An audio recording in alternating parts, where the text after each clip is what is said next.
Ohad hadislar e'tiqodda hujjat emas degan masala.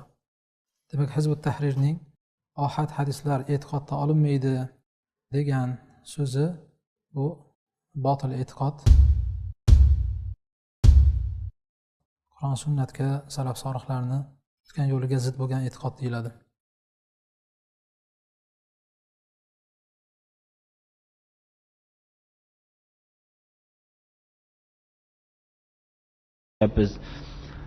Lekin ulamolarimizni ko'plari bu hadislarni, sahih kelgan hadislarni ikkiga bo'lishadilar. Agar mutavotir hadislar bo'lsa, ya'ni nihoyat darajada kuchli hadislarni e'tiqodot masalalarida olinadi. Xabari vohid bo'lsa, ularni e'tiqodot masalalarida olinmaydi, balki amaliyot masalalarida olinaveradi shuni.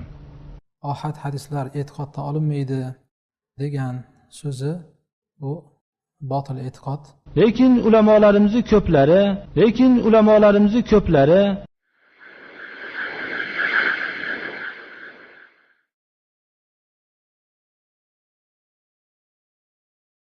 bu fitnani nima keragi bor edi? Mayli sen bizni yomon ko'rishing mumkin. Yomon ko'r. Xohlaganingcha yomon ko'r. Sendan biz bir muhabbat, do'stlik talab qilmaymiz. Shunday bir zamonda nima keragi bor edi shuni? Ummatning o'rtasiga fitna tashlashda nima keragi bor? Aziz millatimizni bunday bir najosatlar bilan mashg'ul qilishda nima keragi bor edi? Bizning vazifamiz, bizning zimmamizdagi farz bo'lgan narsa kufrni qarshisida mujodala qilishlik emasmiydi? Birlashishlik farz, bir jasad bo'lish farz, ixtiyoriy masala emas. Mazhabing farqli bo'lsa ham, fikring farqli bo'lsa ham, agar ba'zi bir fisqlar bo'lsa ham birlashishimiz kerak. Bu falon qilar ekan, piston qilar ekan deb har xil fitnalarni qilib ummatni bo'lmagin deb tursa-yu, ummat endi uyg'onib birlashib, o'zini haqqi, huquqini tanib bir jasad bo'lib turganda bu fitna nima keragi bor? Ummatni bo'lishda nima keragi bor? Ummatni vaqti yo'q bunday fitna fasodga. Va ummatga nimaga fitna qilasan? Nimaga ummatga aziyat berasan? Nimaga ummatga zulm qilasan? Dunyoda bo'lib turgan zulmlar yetmaydimi? Kofirlarning zulmi yetmaydimi? Sen ham endi o'lgan ustiga tepkan qilasanmi?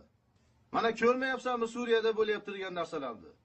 Suriyadagi zulmni ko'rmaysanmi? Sen shunchalik bir bekor qoldingmi? Seni vaqting bo'lsa, bor Suriyadagi mazlumlarning oldida tur. Suriyadagi zolimlarning qarshisiga gapir. Seni radioing bo'lsa, seni sahifang bo'lsa, Bashorning qarshisida gapirmaysanmi? O'yg'otmaysanmi butun insonlarni? Nimaga fitna qilasan sen? Mazlum millatim xor bo'lyapti, zulm qilinyapti. Bunday zulm qilinyapti tursa ummatga, sen ummatning oldida bo'lishni o'rniga, himoya qilishni o'rniga, agar uni xatosi bo'lsa, albatta ummat payg'ambar emas, farishta emas, xatosi bor. Uni himoya qilishni o'rniga, kufrga, zulmga qarshi kurashishni o'rniga ummatning o'rtasiga fitna tashlaysanmi sen? Bu qanaqa islom bu? Bu qanaqa xizmat? Shumi seni xizmating? Shumi seni haqiqating? Ha, musulmonlar qo'lidan kelgancha dinga xizmat qilyapti turgan bo'lsa, qo'y. Nimaga fitna qilasan sen? Dunyoda din bitibdi ekanda, faqatgina sening mintaqangda din qoldimi? Butun ummat seni oldinga borish kerakmi? Senga itoat qilishlik kerakmi? Bu qanaqa bu falsafa, botil falsafa bu? Ummatga javob ber. Ikkita birodar seni tashagan najosatingning sababidan ko'yini aynib o'tiribdi. Bir-biri bilan tortishib o'tirishibdi.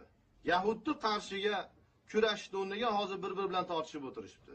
Biz ummatni birlashtirishga harakat qilyapmiz, sen bo'lib parchalashga harakat qilyapsan. Sen kimsan sen? Bu maydonga nima uchun chiqding? Qanday firqasan sen? Boshqa ish yo'qmi senga? Buni hisob kitob bor, dunyoda ham javob berasan, oxiratda ham javob berasan bu narsaga. Allohdan qo'rqin, fitna qilmagin ummatning ichida. Bir mo'minga aziyat berish oddiy narsami bu? Oson deb o'ylaysanmi? Shunchalik yengil deb o'ylaysanmi?